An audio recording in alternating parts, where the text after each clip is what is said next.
I am now very pleased to turn to the first part of today's program, the introduction of our keynote speaker, the Netherlands Minister for Foreign Trade and Development Cooperation. Now, before she entered the political stage, she built a very impressive career within the United Nations, spanning more than 20 years. Don't worry, Minister, I won't summarize your entire CV, it's too much, but I'll happily refer everyone to the government's website where it's all written down. I would only like to tell you that she led the UN mission to eliminate the declared chemical weapons program of Syria between October 2013 and September 2014, and her last post was that of UN Special Coordinator for Lebanon. So she knows the Middle East, where we also had the pleasure to meet for the first time, from first-hand experience. She speaks the language, and her efforts and achievements in this region earned her the Carnegie Peace Prize in 2016. I think we are all very curious to hear your vision on today's topic, and I'm very delighted to have you here today.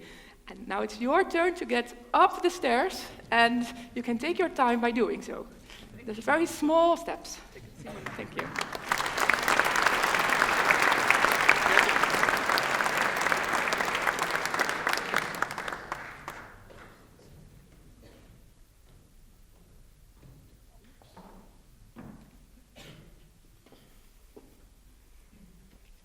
Well, I made it. Professor Dr. Letchert, Rector Magnificus, Governor Bovens, Professor Dr. Ignatieff, Dr. Ghosh, distinguished students, things spread out, alumni, staff members, and of course all other guests. I think each time I realize the folly of my decision to be tempted to say yes to an invitation at an academic institution is the moment you sit down, you see the distinguished fellows and lecturers walk in, and then of course to be hit by the substance and direction and vision of the speech just we've heard from the professor, Dr. Letchert. Credit to you, it speaks to the university, to its vision and stance. So I cannot even say, like you sometimes do in political panels, like, oh, I couldn't have said it better myself. I cannot, and I will not attempt so. But I will focus my remarks on a few issues around young people and youth, the duty we have, our generation, where we fail, where the opportunity lies for young people around one or two areas, and what global citizenship means for young people to engage. Do not leave the stage to populism. Do not let the space be filled by hollow voices, as we say in Dutch, holle vaten klinken het hardst. Take it, build substance, drive, engage, be counted. As I said in the Abel Herzberg-lezing, wees niet stil, u bent met velen. And no better place than this university to build your personality, to be self-fulfilled, and find the opportunity. But then I draw a link to famous words attributed to, well, either George Bernard Shaw or Oscar Wilde. Apparently the jury is out. Youth is wasted on the young. It's not a particularly nice way to start, of course, the formal discourse, particularly to the young people in the room. And every rhetorical handbook will tell you, start with a joke, flatter the listeners, don't castigate them. And of course, I'm not going to build on the rest of this quote, but there is, of course, a lesson and a reflection of my generation. There is the opportunity of care, the opportunity of vision. Of course, the university is the place where young people start. So it's truly, again, a privilege to speak here on your 43rd Dies Natalis. Not only a happy birthday, but also a commendment on what has been built, which is benchmarked on all the rankings and ratings of this university. You can see where the University of Maastricht excels, and incidentally, Professor Letchert, when you say I thought all the time you were saying UN. I thought, my God, they become that global. It's University of Maastricht. But it's good to have vision. And as you turn and as you mature from 43 to 53 to 63, we know that 63 is meant to be the next 43. Your innovative outlook and models give rise to you being a shining example of leadership, but also of excellence. Some of the examples you've given: problem-based learning, teamwork, the nature of inquiry, the fear to have no fear, to transgression of boundaries in a constructive, inclusive manner. All this is UM, University of Maastricht. But of course, University of Maastricht, when you speak global citizenship, we also talk globalization, and we see a lot of the symptoms, we see reactions, we see people act. The last few days, I was with a government delegation at the World Economic Forum in Davos, Maastricht.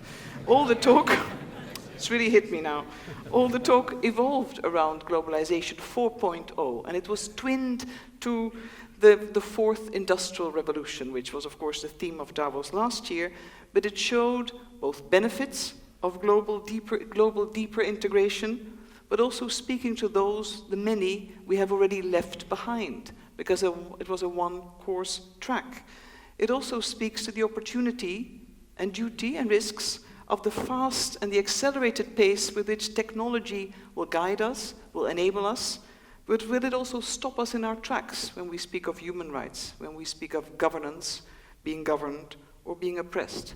At the same time, the fourth wave of globalization requires an ever more international orientation of what we learn, how we learn, and with whom we learn. So advanced skills, adapted skills, lifelong learning is required to succeed in today's world. So universities, to my mind, have no choice but to try to emulate, particularly universities also in the developing world, the wonderful example Maastricht has set, but of course also in Europe, within our own country. Now, young people, what do we actually know of young people? I know what my own children tell me, and I won't repeat that most of the time. Usually I'm told I don't know anything. I sort of try to say, well, in my time, I tried this, it was quite valuable. We don't know very much, and that is a part of the discourse of intergenerational sort of tensions, changes, transformations. But the World Economic Forum, again, has gathered actually a lot of interesting quantitative and qualitative data on youth. And I think one particular number stands out immediately. We have 1.8 billion people in today's world who are young, between the ages of 10 and 24. The largest ever generation of young people, the largest cohort, so to speak. This, of course, requires investments in education, different forms of learning. It requires new ways of creating jobs, particularly if we look at high rates of unemployment and underemployment in the developing world. It also speaks to current and future themes of migration, changes in society, the lack of social cohesion, building of identity, or redefining identity. But young people today, fortunately, are connected, more connected than ever before. Not always with each other, but certainly using the same channels, social media. Over half of this group of people has access, not all the time, some of the time, to internet, for instance. And these worldwide connections make them a very different group and generation of young people than has ever existed. Where do they live? Half of them live in sub-Saharan Africa. And this, of course, speaks to an entirely new set of challenges that require different policy solutions and decisions. But more young people than ever before also live in war zones. Since the 1990s, that number has gone up by 75%. I don't need to tell the people at this university what this means in terms of trauma, deprivation, loss, lost opportunity, loss of learning, loss of livelihoods. And particularly too many children are again not in school. Girls in particular are excluded. And way too many young people are not of working age are also not employed, not in the formal sector. Their numbers at the moment are 71 million. And of course, this is a very hard statistic to actually even out, to unpack, because in developing countries, many more people are employed, but as it's not formal listed employment, it's not measured in a comparable way. Now, it's also fair, of course, to state that with all this wealth and progress on the Sustainable Development Goals in particular, one could say, well, it's all pretty easy. Yeah, in many European countries or OECD economies, this is the case. But across the board, young people also say of themselves, they don't consider it that they have it easy. But this conclusion, their own self-reflection, doesn't lead to the next step, let me focus only on myself. And this, I think, is something we've seen not only in Maastricht, in the admissions, in the people that want to study here, we see it across the globe. Wherever I travel, in refugee camps, in urbanized centers where poverty reigns, these change agents are young people, young women and girls that want to improve, invest in their community. They take leadership, they take ownership of problems. They don't stay at home and wait for the Deus ex machina to come, or let's say a classical donor to invest in a project. They have no time to waste. They know they can do their bit. They need support, they need help, they need connectivity. Most young people around the world today are engaged. Out of all the world's problems, millennials, for instance, state they are the most worried, and I think rightly so, on the impact of climate change. Man-made, not out of conflict.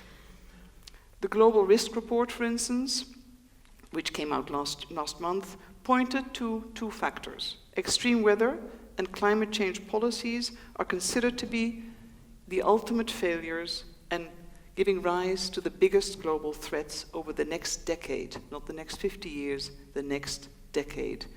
So the fundamentals are with us today. It's upon us to act and to decide. Now, our generation of young people, you are aware, and you are in a great position to help shape the response, to address it, to shape it, and to influence people like me and others, and also at the university to act.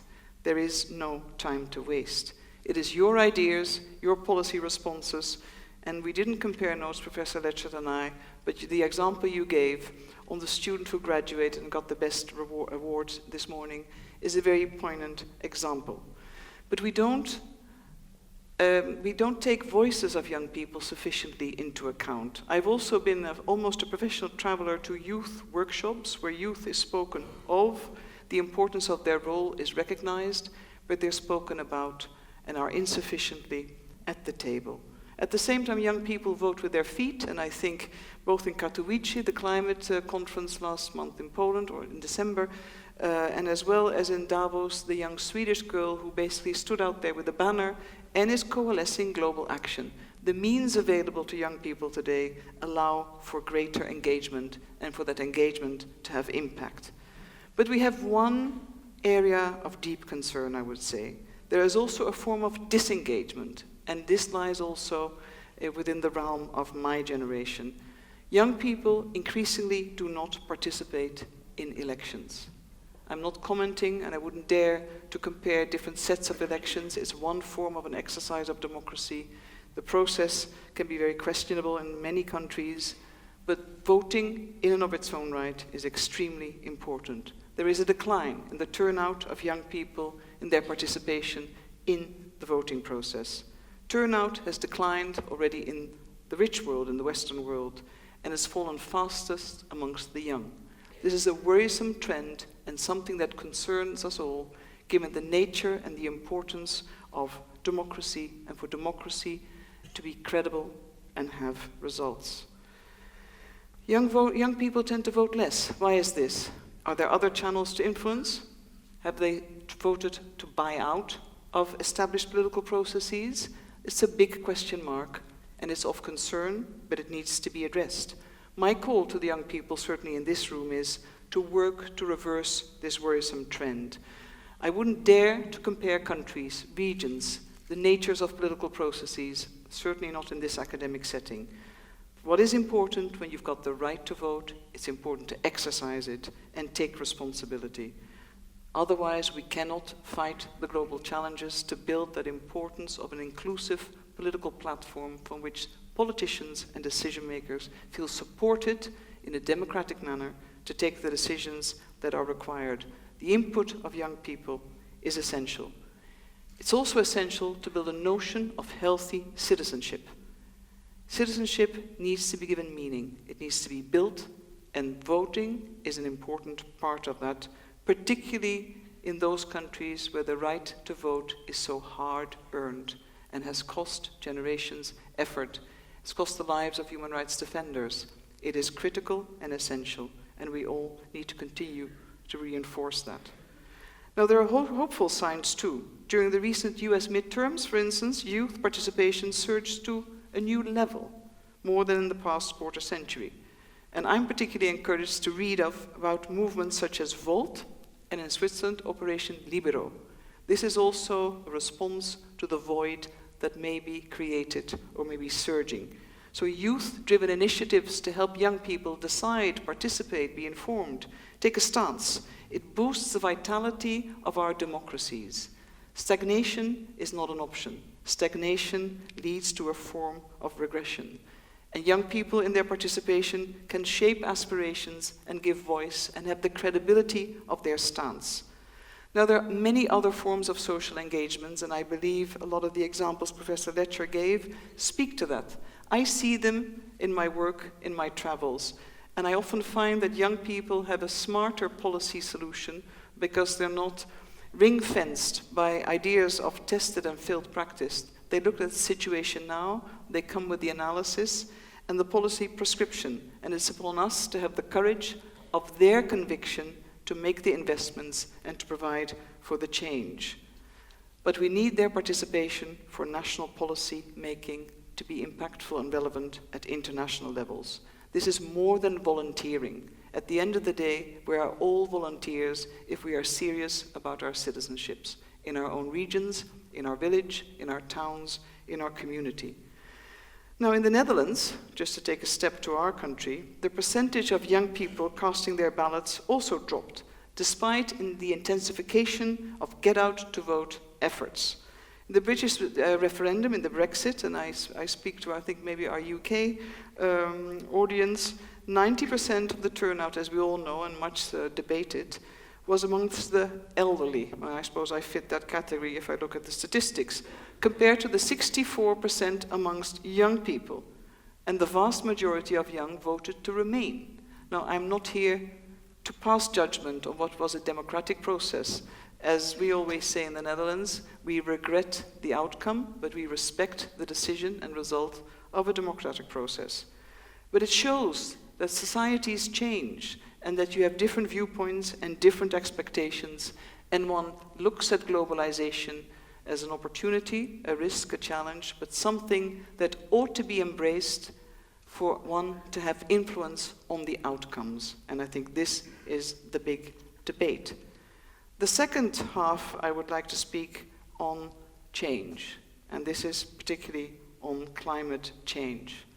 But before doing so, we need to look at the investments we need to make in young people. Invest in their human capital. Without human capital, they cannot thrive. They cannot define their place in tomorrow's workplace. They cannot help shape what the workplace of tomorrow ought to look like. It's happening without our input, without their input. And just one statistic, the annual investment gap to achieve the Sustainable Development Goals, which is our collective, inclusive, universal agenda, amounts no less to $2.5 trillion, including in education. You wouldn't think so when you come from a Western country, but education is one of the big gaping holes. So whilst we speak of human capital, we don't make the investment case sufficiently enough to treat it as core business. It's not peripheral, it is core. And this comes at a time when education has never been important, and not as important as ever. The World Bank Development Report says technology is reshaping the skills needed for work. The demand for less advanced skills that can be replaced by technology is declining. But the report makes clear this applies to both wealthy and less wealthier countries. In Bolivia, for instance, the share of employment in high-skilled jobs increased by 8% since the year 2000, and in Ethiopia, this was a sheer 13%. That's why we, as Netherlands government, and this is certainly not a political pitch, it's just to make the case for education, invested and reinvested in education. This is a pathway out of poverty. It is a pathway to emancipation. It is the only way to make informed choices as an individual, as a human being, and as a pathway to withstand oppression and to stand up for human rights. This is universal, and it is certainly not a left or right agenda. This is an agenda for humanity. This is also required for young people in developing countries in particular to be active participants and clients in their own destiny. So they need to make use of the opportunity provided. The second point I'd like to make is that we need to invest, obviously, and we've heard it loud and clear, in the preservation of the planet. There is indeed no plan B. And I think this is obviously stating what is clear and understood. But natural capital has many areas. It's an issue for intergenerational justice, from my perspective. It's a human rights issue. And last year, the UN panel on climate change sounded the alarm. We only have a limited number of years left to limit global warming to a maximum of 1.5 degrees, or have the chance of mitigation of the catastrophic risk of extreme weather and poverty. So whilst we speak on SDGs, we can talk global citizenship, we need to look at these two areas, human capital and natural capital. And again, this is not a discussion where zealots, the so-called zealots rather, say A and the deniers say B. This is not a left and right, this is science, it is proven, it is backed off. The only choice is one of political leadership, investment, and seeing it through as a matter of duty of care to the next many generations, I hope. Poland was not necessarily the greatest success we had hoped for, the climate conference in Katowice, but young people there again made a huge difference. Equally so, we have a duty of care towards young people. We need to invest, we need to use technology, we need to be creative, and we need to be forceful. If we fail to do so, we know the outcomes. Tremendous increase in irregular migration, risk of people smuggling, exploitation. More than 100 million people fall back immediately into extreme poverty well before 2030. There is no separation between what we do as citizens of a global planet, what we do to achieve the Sustainable Development Goals, and what we say we want to do towards the Paris Accord. It's a universal agenda. Now, in doing so, I think the government of the Netherlands, certainly through the foreign trade and development cooperation investments we're making, we're trying to do our bit. We are focusing on education, as I mentioned, and mitigating and adapting the impact of climate change. But in order to give new shape and voice to youth, we are appointing a youth ambassador to work with the University of Maastricht to get your best ideas how global citizens of this globe and our planet can work to fill the void, to have voice, to influence policies, and be there and stand out. There is no reason to sit back at home and flick or like something on Facebook if you can be out there and make a difference.